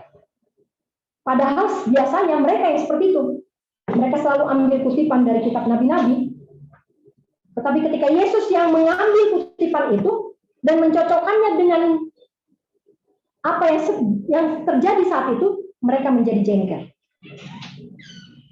Selanjutnya, tua-tua Yahudi akhirnya percaya juga. Ya, akhirnya percaya juga tua-tua Yahudi. Tetapi percaya untuk keuntungan mereka. Ketika donatur yang besar sakit, maka mereka datang juga sama Yesus. Suruh Yesus bikin mujizat. Artinya mereka percaya. Mereka percaya bahwa Yesus bisa bikin mujizat hanya kalau ada keuntungan buat mereka. Selanjutnya. Sekarang pertanyaannya. Kita buka Wahyu 19 ayat 10. Wahyu 19 ayat 10, kesaksian Yesus adalah roh nubuat. Ya. Kesaksian Yesus adalah roh nubuat. Jadi roh nubuat yang kita miliki saat ini, inilah kesaksian Yesus. Yesus tidak lagi hidup sekarang ini di dalam fisik. Dia hidup saat ini di zaman kita ini dalam roh. Dan roh inilah yang membuat, yang menggerakkan alat-alat Tuhan untuk bernubuat. Salah satunya adalah Nyonya Ellen G. White. Roh inilah yang menggerakkan Nyonya White untuk memberi pengertian kepada otak-otak manusia yang sudah sangat menurun kemampuannya untuk memahami Alkitab. Saudara-saudara, kenapa harus ada roh nubuat di zaman akhir ini? Kenapa pada abad ke-18 Tuhan persiapkan seorang yang lemah, seorang yang tidak tamat kelas 4 SD untuk menulis terang yang kecil? Kenapa perlu terang kecil? Kenapa tidak cukup Alkitab saja? Saudara-saudara, sebenarnya Alkitab juga tidak perlu. Saya bisa katakan Alkitab tidak perlu. Karena Adam dan Hawa bisa menyembah Tuhan, bisa setia kepada Tuhan, padahal pada waktu itu tidak ada Alkitab di zaman Taman Eden. Itulah satu tingkat intelijensi yang sempurna. Dia bisa mengerti tentang penciptanya melalui hasil ciptaannya. Melalui alam, inilah buku yang paling tinggi. Bukan Alkitab. Tetapi Alkitab dicatat. Kenapa? Karena intelijensi manusia sudah semakin menurun. Sehingga pada waktu Musa di padang gurun, dia mulai menulis satu persatu instruksi-instruksi yang Tuhan berikan kepada dia. Semuanya dia tulis. Sejak itulah ada salinan-salinan gulungan kitab nabi-nabi. Kenapa? Karena bangsa Israel otaknya sudah rusak. Gimana nggak rusak? Ratusan tahun sudah diperbudak di Mesir. Makanannya ngaco semuanya. Haram nggak haram udah nggak bisa bedain lagi. Sabat udah nggak kenal lagi. Apalagi kenal Tuhan, apalagi persembahan, apalagi perpuluhan. Itu mustahil mereka pelajari. Itu sebabnya Musa tulis semua instruksi itu. Karena kemerosotan daya tangkap manusia pada zaman itu. Kemudian kepada kita yang hidup di zaman akhir ini. Kitalah generasi terbobrok dari sepanjang sejarah dunia. Kitalah generasi terbodoh dari sepanjang sejarah dunia. Kenapa? Karena selain Alkitab diberikan juga roh nubuat. Saudara kalau bisa mengerti Alkitab langsung, itu yang terbaik. Tetapi tanpa Alkitab pun dari alam kita bisa mengerti tentang Kristus. Sehingga karena Yesus Tuhan kita melihat kebutuhan kita pada zaman akhir ini adalah sesuatu yang lebih simpel, lebih sederhana, lebih straightforward, lebih langsung, tepat sasaran, maka dia mengaruniakan satu bentuk yang lebih sederhana, yaitu roh nubuat, yang akan membreakdown atau menjelaskan ayat-ayat dari Alkitab ke dalam bentuk yang lebih sederhana. Untuk menyederhanakan ini, dia butuh orang yang tidak berpendidikan, supaya bahasanya sederhana. Selanjutnya, apakah saya seperti orang buta yang disembuhkan ketika melihat langsung percaya? Seperti gembala-gembala di padang pada malam kelahiran Yesus ketika melihat malaikat langsung percaya, langsung pergi, tinggalkan pekerjaannya dan langsung sambut Yesus? Apakah saya seperti itu? Hanya melihat current event, saya percaya dan langsung ikut Yesus? Itu baik. Tetapi setelah percaya, harus dilanjutkan dengan pembelajaran kitab suci. Karena kalau hanya percaya atas dasar current events, atas dasar peristiwa yang lagi booming terjadi, maka kita tidak bisa punya roh yang asli, roh yang teruji kebenarannya, dan mungkin hati kita yang ketakutan, hati kita yang licik, yang sudah menuntun kita kepada penurutan hukum Tuhan. Selanjutnya, apakah saya melihat kejadian satu peristiwa lalu cari kesaksian Yesus? Kesaksian Yesus roh nubuat, kutipan roh nubuat. Kalau saya lihat current events, ya kalau orang buta tadi nggak butuh roh nubuat, nggak butuh dia. Dia lihat current events, percaya, sudah selesai. Gembala-gembala di Padang juga seperti itu. Dia lihat current events, percaya, peristiwa sedang terjadi, percaya, lalu jalan. Tetapi apakah saya ketika melihat kejadian, saya cari kutipan pendukung, lalu percaya? Atau seperti orang Yahudi, saya lihat current events, saya cari kesaksian Yesus, setelah saya dapat kesaksian Yesus, saya bakar kesaksian itu.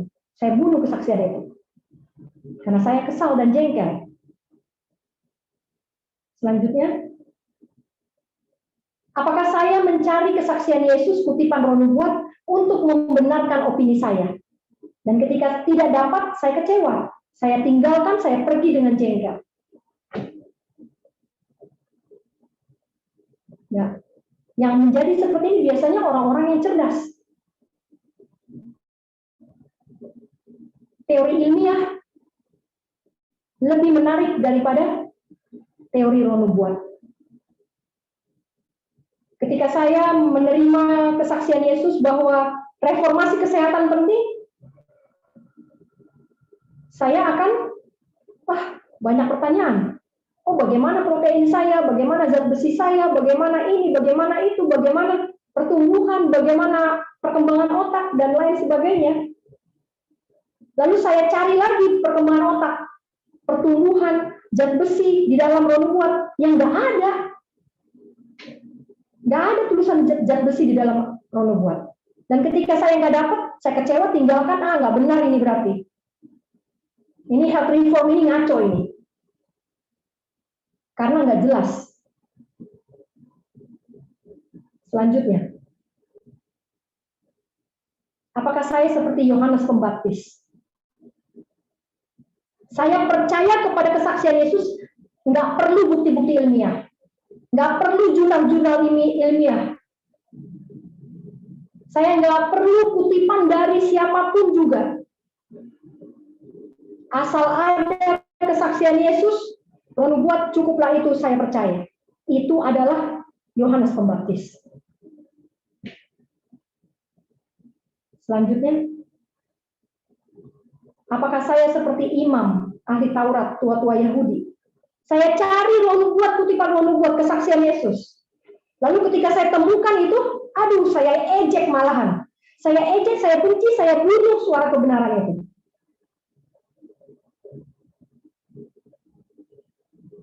Selanjutnya, apakah saya seperti imam Yahudi? Ketika saya melihat current events, penggenapan dari satu nubuatan, bukannya senang, malah jengkel. Itu imam Yahudi. Ketika Yesus menghubungkan peristiwa Yesus dielu-elukan di Yerusalem, Yesus menghubungkan itu dengan kitab nabi-nabi, bahwa ini menggenapi nubuatan atau perkataan nabi pada perjanjian lama. Ketika itu dihubungkan, imam Yahudi kesal. Selanjutnya, kesal dan dibilang cocokologi. Ya. Apakah saya seperti tua-tua Yahudi di Kapernaum? Saya percaya kesaksian Yesus kalau ada keuntungan aja buat saya. Selanjutnya,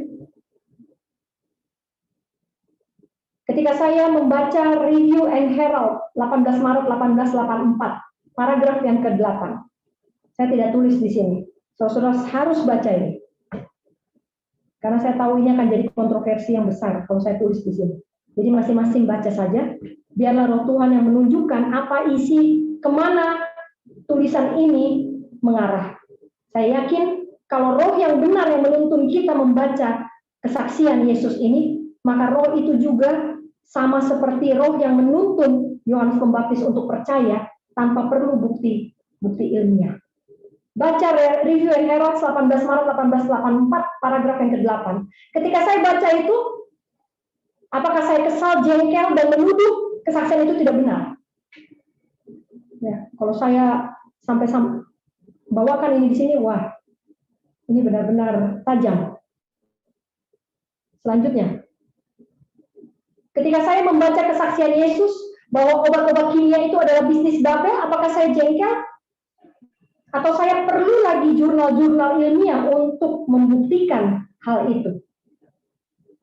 Selanjutnya, ketika saya membaca kesaksian Yesus bahwa vaksin tidak pernah dianjurkan, apakah saya menentangnya dengan alasan bahwa Alkitab yang adalah terang besar tidak pernah melarang vaksin? Tidak pernah, seperti yang saya sebutkan tadi, tidak pernah vaksin disebutkan dalam Alkitab, benar.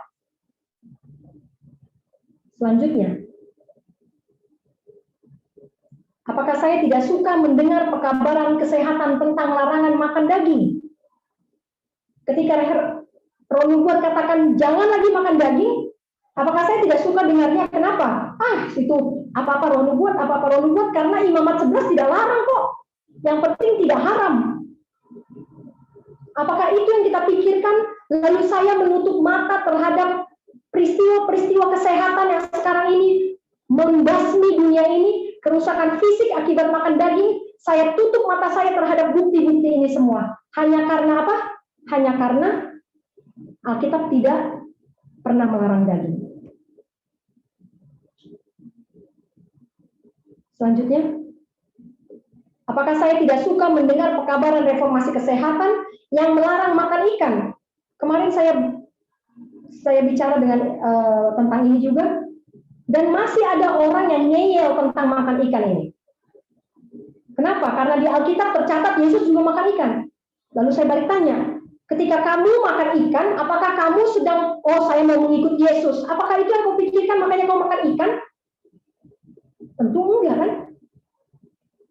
Saya makan ikan karena saya selera makan ikan, bukan karena saya mau mengikut Yesus. Dan itulah yang akan menjadi dasar kita dihakimi nanti. Apakah selera ataukah Yesus yang menjadi alasan kita? Selanjutnya, apakah saya makan ikan untuk mengikuti hidup Yesus atau mengikuti selera? Selanjutnya, apakah saya tidak percaya bahwa hidup di desa membuat pembentukan karakter 10 kali lebih mudah? Kenapa? Ini ada kutipannya di Roh Nubuat, tapi kutipan Roh Nubuat tidak punya bukti research yang konkret. Saya tidak bisa percaya Roh Nubuat kalau tidak ada research dari ahli. Saudara, ini adalah tipuan-tipuan yang terjadi yang menyebabkan orang-orang Yahudi menolak Yesus. Selanjutnya, apakah saya butuh research untuk percaya kesaksian Yesus? Selanjutnya, terima kasih. Jadi pada saat ini kita sudah belajar apa yang tidak dimiliki oleh orang Yahudi pada saat itu. Gak ada sebenarnya. Mereka punya lengkap sekali. Mereka punya kesaksian Yesus, mereka punya current events, mereka punya kitab nabi-nabi. Mereka punya semuanya. Sama seperti kita saat ini. Kita punya Alkitab, kita punya kesaksian Yesus, kita punya current events, peristiwa-peristiwa yang sedang terjadi. Tetapi saudara-saudara, ketiga ini harusnya saling mendukung. Tetapi ada orang yang percaya current event saja, tidak mau belajar. Ada orang yang percaya Roh Nubuat saja, tidak mau belajar mempelajari terang yang besar. Ada orang yang percaya Alkitab saja, tapi menolak kesaksian Yesus.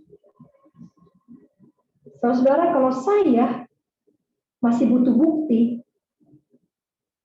kita sudah belajar tadi tipe-tipe orang Yahudi. Itu semua orang Yahudi itu tadi.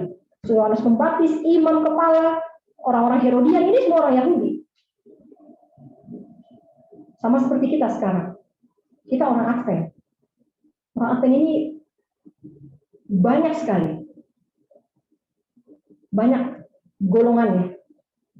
Tapi saudara-saudara, kita harus seimbang. Harus seimbang. Seorang yang punya tingkat intelektual seperti Yohanes Pembaptis, dia udah nggak perlu lagi. Nggak perlu lagi current events. Dia hanya lihat kesaksian, dengar kesaksian Yesus, apa yang kata Yesus, sudah selesai. Dia percaya. Karena waktu itu Yohanes Pembaptis nggak sempat ketemu, nggak sempat ketemuan sama Yesus. Begitu Yesus mulai pelayanannya, Yohanes Pembaptis sudah di penjara. Sehingga dia tidak bisa lagi melihat current events. Tetapi kesaksian Yesus yang diucapkan kepadanya, itu saja cukup buat dia untuk percaya. Saudara, marilah kita menjadi seperti Yohanes Pembaptis. Ya, ini yang terbaik.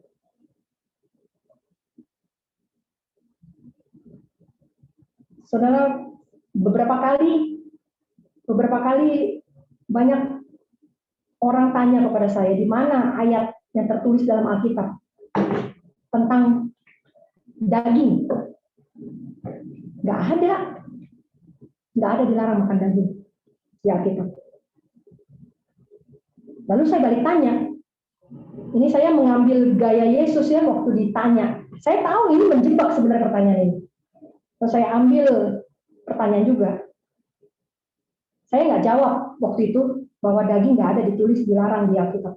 Saya tanya, Bapak orang Advent? Iya, saya orang Advent. Bapak minum teh atau kopi? Oh enggak, orang Advent tidak minum teh atau kopi. Kenapa Bapak tidak minum teh atau kopi? Minum saja Pak. Karena di Alkitab tidak ada ditulis dilarang minum teh kopi. Bahkan kata teh dan kopi tidak pernah muncul dalam Alkitab. Kenapa Bapak tidak makan itu? Ya, sama seperti orang Farisi tadi. Orang ini langsung diam dan pergi. Banyak juga yang datang kepada saya tanya, di mana tertulis dilarang vaksin?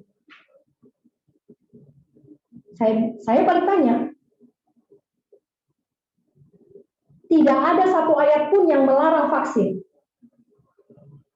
Sama seperti tidak ada satu ayat pun yang menyuruh vaksin. Kalau tidak disuruh di Alkitab, kenapa dilakukan?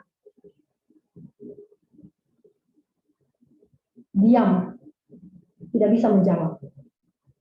Cara yang lebih kasar yang pernah saya lakukan adalah, tapi saya tidak mau lakukan ini lagi.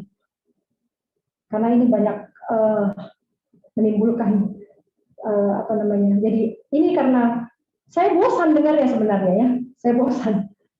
Orang bolak-balik tanya kenapa nggak boleh vaksin, kenapa nggak boleh vaksin. Saya bilang, Pak atau Bu, di Alkitab juga nggak dilarang makan rinso. Kenapa nggak dimakan? Makan aja. Nggak dilarang merokok. Jangan cuma vaksin yang dicari-cari.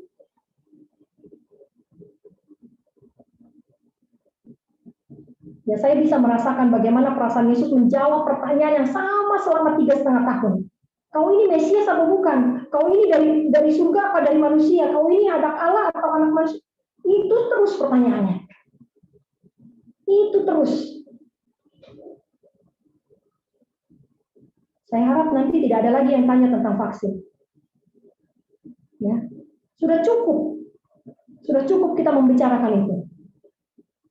Jangan lagi kita membicarakan hal-hal yang sama berulang-ulang. Karena kalau kita membicarakan hal yang sama berulang-ulang, kita akan jadi orang Yahudi dan tolak Yesus pada akhirnya.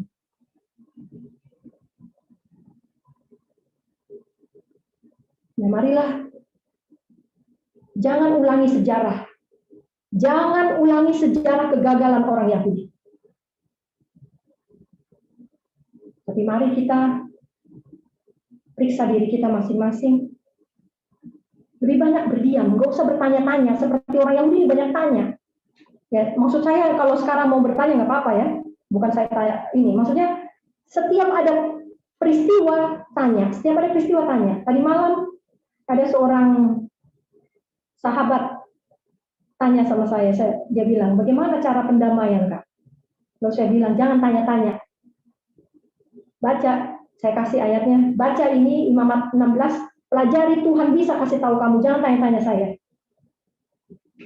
Ya, untung dia, ya, saya kadang-kadang kalau ngomong suka ini ya, langsung to the point. Tapi saya mau kita punya iman yang kokoh seperti Yohanes Pembaptis. Bukan karena kata orang, bukan karena kata ini, kata itu, atau karena kata TV, kata si ahli A, dokter B, dokter C, nggak usah. Tuhan bisa membuka pengertian kita kalau kita datang tanpa konsep. Jangan bawa konsep kita dan biarkanlah firman Tuhan itu nanti yang membentuk kita sesuai dengan kepentingan Tuhan.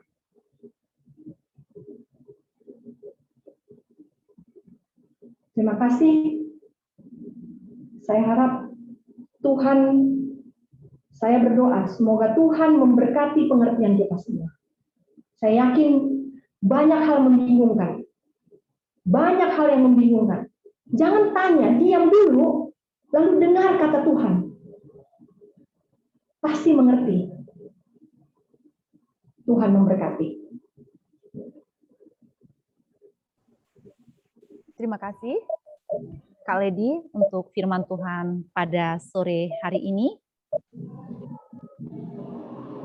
Saat ini mungkin ada dari saudara-saudara semuanya yang mau bertanya. Kita buka di dalam ruang diskusi saat ini. Dipersilakan.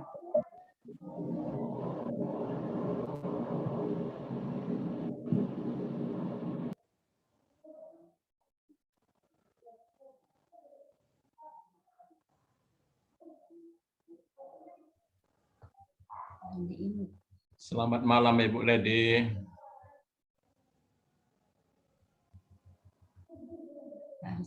Suaranya hilang ya.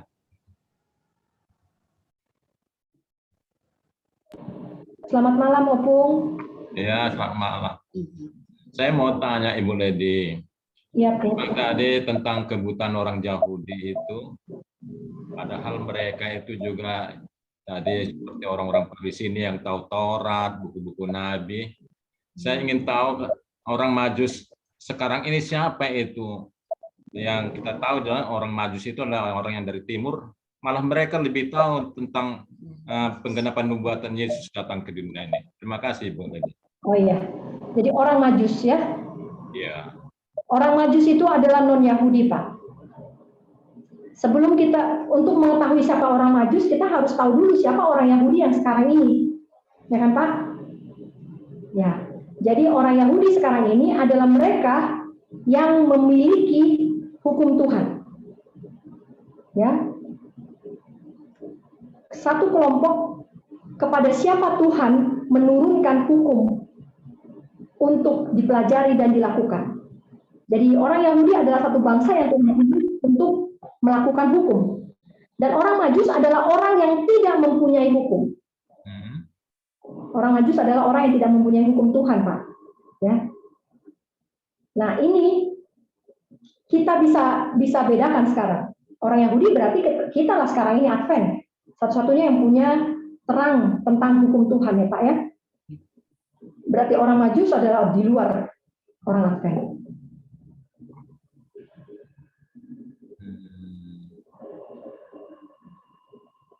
Padahal sama-sama mereka menerima tanda itu, bintang itu, orang Yahudi, orang Majus ini memang satu kelompok orang Majus rohani sekarang itu keterbatas kemampuan yang tidak mengetahui penggenapan nubuatan ini. Kira-kira bagaimana pemahaman Ibu Lady? Iya, orang Majus tidak mengetahui hukum Tuhan. Mereka tidak punya kesaksian Yesus. Yes. Ya, mereka hanya melihat dari alam, Pak.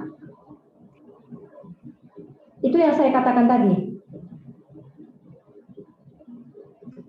sebenarnya alam ini sudah cukup untuk memberitahukan apa yang akan terjadi atau apa yang sudah pernah terjadi. Alkitab atau catatan tulisan mengenai perintah Tuhan baru ada di zaman Musa. Baru ada di zaman Musa. Kenapa itu dibuat? Karena kemampuan manusia sudah menurun untuk memahami Tuhan melalui alam, mengenal Tuhan melalui alam. Ya. Dan yang paling terakhir, kita ini generasi yang paling terakhir ya Pak ya, yang kemampuannya udah paling minim, yang hidup di penghujung sejarah dunia. Kepada kita ditambahkan lagi karena sudah semakin merosot daya intelijensi kita, sehingga kita diberikan terang kecil. Terima kasih Bu Ledi. Memang ya walaupun jemaat akhir itu sudah buta telanjang ya, keterbatasan kemampuan. Tapi kan sekarang ini pikiran manusia diguncang ya, tadi dari peristiwa-peristiwa dari alam ini bisa juga kita mengetahui bagaimana penggenapan nubuatan itu. Tetapi kan apa yang menimpa dunia sekarang tentang vaksin ini kan sepertinya bukan peristiwa alam, ini yang bahkan dari dalam sendiri, pimpinan organisasi sendiri pun seperti membuat pemikiran. Tapi ya terima kasih ya, saya banyak mendapat pelajaran dari Bu Ledi. Ya bukan pimpinan kita jadi patokan keselamatan memang. Jadi pengalaman pribadi dalam penyerahan kepada Tuhan. Terima kasih Bu Ledi. Iya, sama-sama Opung.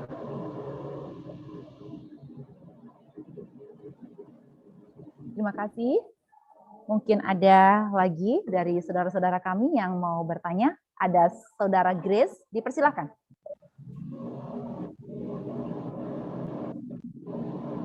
Selamat sore, Kak. Selamat sore, Grace. Ya, penjelasan sharing Kakak sore ini luar biasa banget ya. Jadi, saya nggak tahu ini pertanyaan atau sekedar curhat juga. Memang soal vaksin ini luar biasa sih, Kak. Sebenarnya bosen juga ya. Maksudnya saya pribadi sih memang baca ya, baik jurnal dari dokter, maksudnya bukan Advent, dokter-dokter pun sebenarnya sudah nyata sih ya. Istilahnya mereka sudah nyata-nyata membeberkan semuanya gitu. Cuman balik lagi pasti nanti akan ada seminar soal mengapa aman, yang pertama. Terus nanti mengapa kita semestinya tidak menolak, itu yang kedua. Nanti ujung-ujungnya akhirnya ya itu tidak menyangkut keselamatan dan segala macam lah ya. Makanya saya hanya berpikir begini, kalau memang itu adalah pilihan pribadi dan kalau memang itu adalah dibilang bukan natural remedy ya, mereka bilangnya apa sih ya, termasuk pencegahan lah gitu kan. Saya bingung kok diulang-ulang mulu ya di organisasi kita itu maksudnya. Saya ngerti sih, mungkin saya nggak tahu deh, mungkin hanya pendapat pribadi kali dia aja. Kenapa itu harus diulang-ulang gitu? Sedangkan itu bertentangan dengan hukum kesehatan kan pada dasarnya. Iya, karena ada orang yang nggak percaya kayak kamu, Grace. Makanya diulang-ulang. Oh gitu. Nggak percaya kalau itu bagus gitu ya? Ya.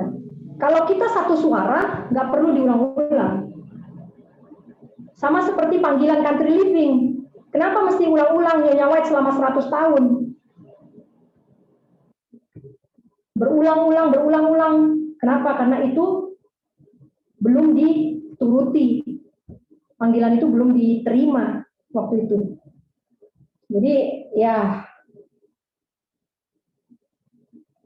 jangan kaget lah kalau bicara tentang manusia, apalah yang mau kita harapkan dari manusia ya. Apa sih yang mau kita harapkan dari manusia? Manusia itu seperti saya ini tugasnya adalah mengecewakan orang, udah pasti itu. Kalau kekecewaan saya pasti bisa bikin itu. Tapi kalau untuk menyenangkan hati Tuhan, Membawa orang ke dalam keselamatan itu bukan saya, itu pekerjaan Tuhan. Jadi pekerjaan manusia seperti saya, makanya ini jangan sampai Bapak Ibu semuanya jangan sampai percaya sama saya. Makanya tadi kutipan tadi saya nggak kasih, baca sendiri ya, supaya jangan percaya kepada omongan orang, percaya sama kesaksian Yesus saja. Karena Tuhan itu bisa bicara langsung kok sama manusia. Yang penting otak depan kita sehat, Tuhan bisa kasih tahu. Dan kenapa itu mesti diulang-ulang? Tuhan juga ulang-ulang ya. Panggilan itu juga memang harus diulang-ulang. Organisasi merasa itu penting untuk kelangsungan dari ibadah kita ya. Ya kita mau bilang apa ya? Tapi intinya, Grace, sekalipun sampai Musa bangkit dari kubur atau Elia atau Daniel pun bangkit dari kubur untuk bilang reformasi kesehatan, kalau nggak percaya tetap aja nggak percaya. Ya, tokoh reformasi kesehatan kita itu kan adalah Daniel dari buku Roh Nubuat Hidup yang Disucikan. Nggak ada cerita tentang yang menghidupkan pertarakan sebaik Daniel itu nggak ada lagi. Tapi seandainya Daniel pun bangkit dari kubur untuk bilang reformasi kesehatan sekarang, kalau nggak percaya tetap nggak percaya. Sama seperti vaksin, pekabaran vaksin. Kalau diulang-ulang pun, kalau nggak mau ikut ya tetap aja nggak mau ikut.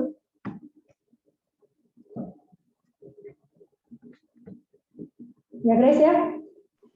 Ya Kak, makasih.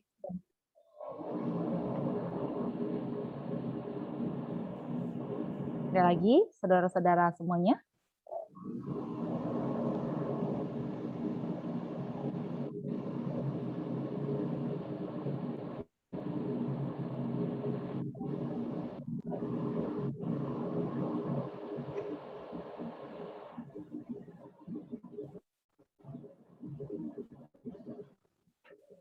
Bila tidak ada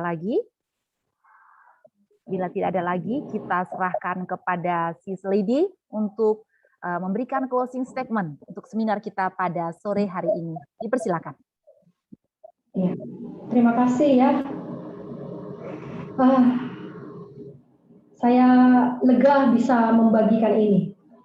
Ya, 2 minggu kita perek ya, libur untuk banyak omong. Saya banyak omong ini ya. Gimana nggak banyak omong kalau 2 jam bisa ngomong terus itu kan ini orang banyak omong. Jadi orang yang banyak omong ini harus di-stop dulu mulutnya supaya Tuhan bisa bicara lagi dan bisa menghidupkan lagi, bisa ditegur. Jadi 2 minggu ini saya ditegur ya, saya ditegur. Apa yang saya sampaikan sore hari ini adalah teguran Tuhan untuk saya selama 2 minggu terakhir ini. Ya, otak saya dibongkar bangkir sama Tuhan supaya menjadi lebih murni seperti Yohanes Pembaptis. Ya. Dan saya percaya 2 minggu ke depan saudara-saudara yang sekarang ini hadir, mari coba lakukan, biasakan bicara dengan Tuhan. Biasakan komunikasi dengan Tuhan. Jaga pikiran kita supaya sehat, karena ini otak depan inilah sarana komunikasi dengan surga, hanya ini. Ya. Ini namanya kalau di istilah kedokteran frontal lobe, otak depan. Kalau di bahasa rohani namanya hati nurani. Ya, hati nurani. Jadi jaga ini tetap sehat dengan melakukan reformasi kesehatan. Supaya saudara-saudara bisa rasakan bahwa Tuhan bisa berbicara kepada kita. Suatu saat kita tidak bisa lagi terima Alkitab ya. Kita sudah pernah terjadi di bumi ini, sudah pernah terjadi, Alkitab tidak ada lagi dan akan terjadi lagi. Apalagi kesaksian Yesus ini akan hilang. Itu sebabnya saya berusaha untuk mencetak kesaksian-kesaksian Yesus yang penting-penting untuk dicetak di dalam buku hard copy. Karena suatu saat ini akan hilang. Tetapi yang tidak akan pernah hilang adalah alam. Suara Tuhan melalui alam, melalui yang terjadi di hadapan kita, melalui pekerjaan-pekerjaan Yesus, penciptaan, penyelamatan, pemeliharaan, ini nggak bisa ditutup manusia, nggak bisa dibekukan manusia. Dan hanya mereka yang berani untuk teguh di dalam prinsip reformasi kesehatan, mereka bisa tetap berkomunikasi dengan Tuhan ketika Alkitab dan kesaksian Yesus tidak ada lagi di dunia ini. Jadi 2 minggu ini, mari latih diri kita untuk bisa mendengar suara Tuhan. Tentu saja, setelah reformasi kesehatan, pelajaran rohani harus kita nikmati, maka barulah hati nurani kita akan menuntun kita di jalan yang benar. Kiranya Tuhan menguatkan kita semua. Sampai jumpa 2 minggu lagi. Ditutup dengan doa, Kak. Persilahkan. Kita bersatu dalam doa. Bapa di dalam surga, terima kasih untuk pelajaran sore hari ini. Kami mohon kepadamu, agar Engkau kiranya yang meneguhkan kami. Agar suara Tuhan itu jelas kami dengar. Bapa,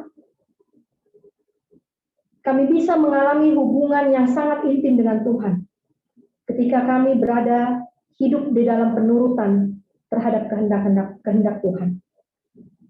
Ya Bapa kami dalam surga, sepanjang 2 minggu yang ada di hadapan kami, biarlah kami mempraktikkan apa yang kami dengar saat ini. Biarlah kami melatih diri kami, agar kami dapat menghidupkan iman seperti Yohanes Pembaptis. Ya Bapa dalam surga. Iman inilah yang akan membuat kami menjadi seorang pengikut Kristus yang berani walaupun mati menjadi taruhan. Hanya ini Tuhan. Hanya iman yang seperti ini. Hanya kepercayaan yang sederhana yang seperti dimiliki oleh Yohanes Pembaptis yang bisa membuat kami bertahan sampai akhir. Tiba saatnya nanti kami tidak bisa lagi Zoom, kami tidak bisa mencari kebenaran, kami tidak mempunyai lagi kesaksian-kesaksian Yesus, dan terang besar pun sudah digelapkan.